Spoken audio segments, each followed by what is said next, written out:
السلام عليكم ورحمة الله وبركاته. ازيكم عاملين ايه؟ واهلا وسهلا بكم في فيديو جديد. النهاردة بإذن الله هنتكلم عن مادة العربي للثانوية العامة دفعة 2025، وبإذن الله هنتكلم عن كل تفصيلة من التفصيلات اللي انت ممكن تحتاجها في مادة العربي للثانوية العامة لو انت داخل لسه جديد، وايه هي التريكات اللي الأوائل بيمشوا عليها، وايه هي النظام اللي انت هتمشي عليه عشان تقدر بإذن الله تحصل على درجات في مادة العربي. فبس كده تابع معانا الفيديو وبإذن الله تستفاد وانت اما تخرج من الفيديو.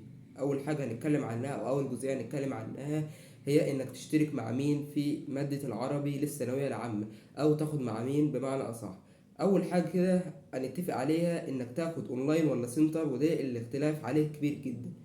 انا هكلمك عن حاجه واحده بس، لو انت راجل مع نفسك وهتقعد في البيت وهتاخد الاونلاين وهتلتزم، فانت الاونلاين هيكون افضل لك بكتير. خلاف كده لو انت مش هتلتزم في الاونلاين، فالاونلاين هيضرك جامد، لان الاونلاين بيعتمد على انك تكون تتابع كل حصه، وكل حصه بيكون عليها امتحان، وكمان خلاف كده بيكون في اختبار على الفصل كامل بعد ما بتخلص، وكمان بيبدأ على طول بعدها. فانت لو راكمت او لو انت ما التزمتش في الاونلاين، هتلاقي نفسك راكمت كم كبير جدا ومش هتقدر تلمه، وبالتالي هتلاقي المنهج بيبدأ ان هو يجري من ايدك ومش هتقدر تلم حاجة فيه، وده هيصعب عليك المهمة جدا في المراجعات النهائية. على ما تقدر تلم الكم الكبير هياخد منك وقت كبير جدا، خلاف غيرك هيكون لسه بيراجع وبيحل. انت على ما تكون لسه بتراجع وتحل هيكون قدامك وقت كبير جدا على ما تقدر تلم الكم ده.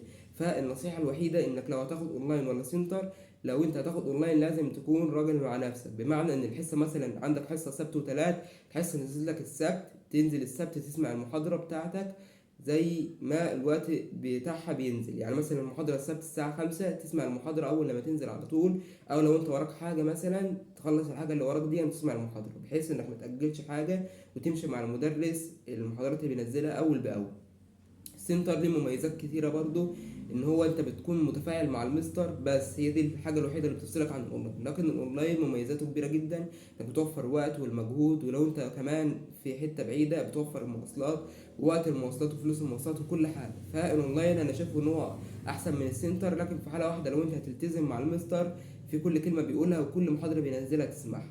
دي كان اول حاجة بس كده. لكن احنا هنتفق دلوقتي انك تاخد مع مين، سواء الاونلاين او في السنتر. الاونلاين عندنا مستر محمد صلاح، مستر رضا الفاروق، ومستر وليد محسن، وكمان في اساتذه افاضل على اليوتيوب بيشرحوا ماده اللغه العربيه للثانويه العامه. انا من وجهه نظري لو انت هتاخد لغه عربيه على اليوتيوب او الاونلاين، عندك مستر محمد صلاح. مستر محمد صلاح بيهتم بالطالب جدا، وبكل جزئيه هو الطالب بيكون محتاجها هو بيبدأ يشرحها له. وكمان بيبدأ ان هو لو انت قدامك سؤال واقف قدامك ولا حاجة، او في جزئية واقفة قدامك، تبدأ ان هو تبعت له على المنصة في بنك الطالب، او زي ما كان على ايامنا يعني في حاجه كده اسمها ايه، بتبعت له عليها، بيبقى عليها الاسئله، وانت لما بتبعت له التيم ده بيرد عليك بالاجابه، بيقول لك ليه اخترنا الاجابه دي، وبيقول لك ليه الاجابه دي هي اللي صح وليه الاجابه التانيه دي غلط.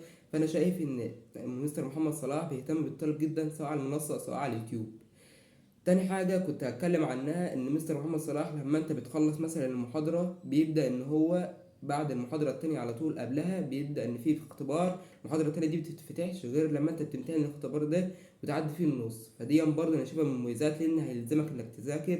لو انت طالب مهمل او بتضيع الوقت في حاجة، لازم انك تذاكر الجزئية اللي انت خدتها في المحاضرة اللي قبلها عشان تقدر تمتحن وتعدي النص وتبدأ انك تفتح المحاضرة التانية. فانا شايف برضو ان دي ميزه جميله جدا عند مستر محمد صلاح. كمان من مميزات مستر محمد صلاح ان هو بعد كل مثلا شهر او شهرين بيعمل لك اختبار شامل على اللي انت خدته كله. الاختبار ده بيكون نفس عدد اسئله امتحان نهايه السنه، وكمان بيكون عليه جوائز كبيره جدا، لان بيحافظ الطالب ان هو يذاكر الامتحان ده، وكمان بيسيب لك قبلها مهله كده انك تذاكر للاختبار ده عشان تقدر انك تجيب فيه على الدرجات. فانا شايف برضو ان دي يعتبر من مميزات مستر محمد صلاح. كمان قبل ما انت بتخلص كل الكم بيجي في نص السنة بيعمل لك معسكر شامل على اللي انت خدته مثلا في شهر 8 و9 و10 و11 و12. المعسكر ده السنة اللي فاتت كان حوالي في شهر واحد، كان معسكر اسمه 5 8 11. 5 ده للخمس أيام للطالب اللي هو كان ما بيراكمش وكان متفوق فعاوز يلم المنهج على السريع، عمل له برضو نظام. الطالب اللي هو المتوسط اللي كان عليه مثلا مراكم حصة سايب حاجة، ده عمل له نظام التمن أيام. نظام ال11 يوم للطالب اللي هو كان يعني لسه ما خدش حاجة أو سمع ترتيش بس بسيطة كده عن المنهج، عمل له برضو نظام ال11 يوم.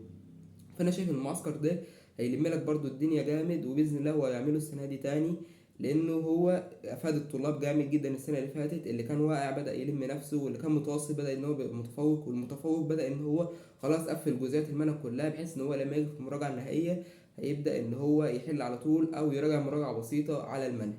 فانا شايف برضو ان دي من مميزات مستر محمد صلاح. كمان مستر محمد صلاح كان بيعمل لنا اختبارات دوريه كده اللي هو لازم تحلها. ساعات كان بينزلها برضو اسئله على الفيس لازم تحلها، عشان الاسئله دي بيكون فيها تريكات حلوه قوي. فمستر محمد صلاح انا شايف ان هو من وجهه نظري يعتبر بيهتم بالطالب جدا. الجزئيه اللي بتميز مستر محمد صلاح، ولا انا شايفها من وجهه نظري بتميزه عن كل الاساتذه التانيين سواء مستر رضا الفاروق او مستر وليد محسن، ان هو بيشوف الطالب بيختار ايه في القراءه المتحرره، بيشوف دماغ الطالب بتختار ايه، وبيقول لك ليه احنا ما اخترناش الاجابه دي او ليه اخترنا الاجابه دي. انا مثلا محمد صلاح مثلا لو كان في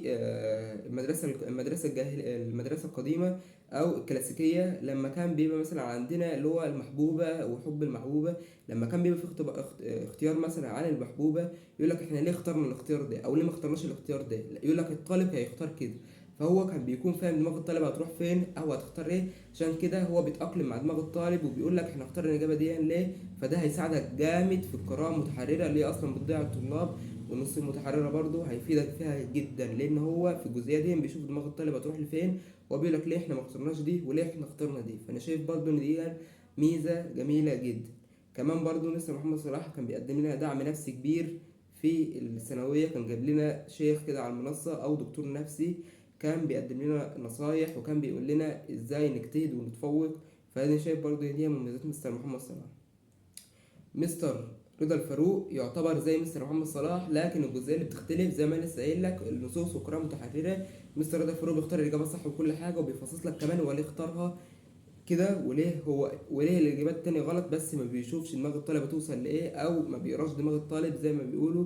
فانا شايف ان مستر محمد صلاح بيتفوق على مستر رضا الفاروق في الحته دي. مستر وليد محسن انا عرفته في نهايه السنه، ولكن شرحه كان جميل جدا برضه في القراءه والنصوص المتحرره، وكان بيلم العربي في اخر السنه كده كان في فيديوهات. فشايف برضه مستر وليد محسن يعتبر من احسن الاساتذه على اليوتيوب ولو انت تاخد معاه النص. فانا ده كان اختياري للمدرسين من وجهة نظري. تاني حاجة هنتكلم عنها وهي الكتب للثانوية العامة، هتختار كتب ايه؟ انا من وجهة نظري لو انت مثلا هتشتغل مع مستر محمد صلاح خلاص هتجيب كتاب مستر محمد صلاح اللي انت هتشحنه، واللي هو كتاب الشرح وكتاب الحل. ده كتاب خلاص احنا اتفقنا عليه لانك لازم تحل معاه المنصة، وكمان بينزلك واجب وتحل عليه وهو بيصحح لك الواجب في فيديوهات. فانا شايف انك لازم تجيب كتاب محمد صلاح لو انت تاخد معاه. كمان كتاب الأضواء لو أنت هتجيبه يعتبر كتاب شامل في الحل بتاعه، وكمان بيجيب لك اختبارات محاكية لاختبار نهاية السنة. فكتاب الأضواء شايفه برضو من أفضل الكتب للثانوية العامة. لو في نهاية السنة بقى لو أنت هتشتغل في نهاية السنة هتجيب كتاب برضو محمد صلاح للمراجعة النهائية، هتحل منه. فكتاب محمد صلاح برضو المراجعة النهائية لازم تجيبه. كمان كتاب كيان وكتاب بيان، الكتابين دول يعتبر من افضل الكتب في نهاية السنة اللي هيفيدوك جامد ولا غنى عنهم. فاحنا اتفقنا كده على جزئية الكتب في بداية السنة، هتجيب مثلا الكتاب اللي المستر هيشتغل منه او المذكرة اللي المستر هيشتغل منها بالاضافة لكتاب الاضواء. في نهاية السنة هتجيب كتاب كيان وكتاب بيان وكتاب المستر اللي انت بتشتغل منه. هتقول لي كده الكتب كتيرة في نهاية السنة؟ لا، بيتهيألك، لأنك لازم تحل كتير جدا عشان تقدر تلم بكل الجزئيات اللي في المنهج، ولازم تكون واعي بكل حاجة انت لازم هتاخدها، عشان كل ما تعرض لأفكار كتيرة كل ما بيكون وعيك أكتر للسؤال وازاي وطريقة السؤال اللي هتجيلك، وانت ممكن تتوقع الإجابة كمان من كتر الحل، بيبقى عندك خبرة كبيرة جدا. فأنا شايف إن جزئية الكتب كده خلاص. أهم حاجة بقى والتركات الأخيرة اللي أنا لازم اقول لكم عليها عشان باذن الله كل واحد يحصل على الدرجات في ماده العربي. انا الحمد لله حصلت على 73 من 80 في اللغه العربيه، يعني نقص 7 درجات، وكان في سؤال كمان سوا كده بدرجتين. فالحمد لله رب العالمين ربنا اكرمني في ماده اللغه العربيه، وانا بقدم لكم النصائح دي عن خبره سنه كامله في اللغه العربيه. فانا اقدم لكم دلوقتي تريكات تمشي عليها. التريكات دي حرفيا هتفيدك جدا. اول حاجه لازم تمشي عليها في العربي بالذات انك لازم تحل كتير كل الكتب، يعني تحل اكبر كم من الكتب كده، اكبر عدد من الاسئله عشان تقدر تتواكب مع النظام الجديد. النظام الجديد بيعتمد على انك فاهم مش حافظ. يعني مثلا ممكن يجيب لك في سؤال في نهايه السنه عن مثلا الفعل متعدد زي ما كان جايب لنا كده، وكان جايب لنا بيت شعري، فانت بيكون بيقيس مدى فهمك للسؤال، بيقيس مدى فهمك للمنهج. فانت لازم تكون فاهم جدا الاسئله، ولازم تكون فاهم جدا المنهج، فانت لازم تحل اكبر كم من الاسئله. تاني حاجة لازم تمشي عليها انك ما تسوفش ما تراكمش، لان المراكمة في اللغة العربية هتضرك جدا وهتقرفك، لان العربي ليه فروع كتيرة جدا، الادب والنحو القراءة والنصوص دول يعتبروا مش مقررين في المنهج، لكن لازم تتدرب عليهم كتير عشان تقدر تكون ملم بكل جزئية وملم بالأفكار اللي بتيجي في نهاية السنة. فأنا لا شايف إنك لازم ما تراكمش، لأن العربي لو راكمت فيه هيقرفك جدا في آخر السنة. عشان كده مستر محمد صلاح عمل المعسكر. تالت حاجة واللي أنا شايفها من وجهة نظري برضه هتفيد الطالب في النحو وانت بتحل، لازم قبل ما تحل النحو لازم تسمع مستر محمد صلاح او المستر اللي انت بتاخد عنده، هتسمع الفيديو اهو وهتكتب وراه الملحوظات، لان مستر محمد صلاح بيزود ملحوظات في العربي وخصوصا في النحو. فانت لما تزود الملحوظات وراه وهتذاكر الجزئيه دي مثلا، لازم تحل على طول بعد ما بتخلص، وتشوف لو انت مثلا غلطت في سؤال معين تعمل على السؤال ده بالماركر كده، وتشوف مستر محمد صلاح بيحله ازاي، وتشوف هو الاستاذ بيحله ازاي، وكمان تركز في طريقه الحل. فده هتفيدك جدا خصوصا في النحو. كمان الادب قبل ما تحله لازم تحفظ كويس جدا بالورقه والقلم كده، عشان تقدر انك تحل اكبر كم من الاسئله، لان الادب بيعتمد على الحفظ خصوصا، اللي هي خصائص المدارس دي بيجي عليها اسئله، وكمان بيجي عليها اسئله في نهايه السنه، بيجي لك بيتين شعريين كده يقول لك ايه من خصائص مدرسه ابولو مثلا او مدرسه المهاجر. فانت لازم تحفظ خصائص المدارس دي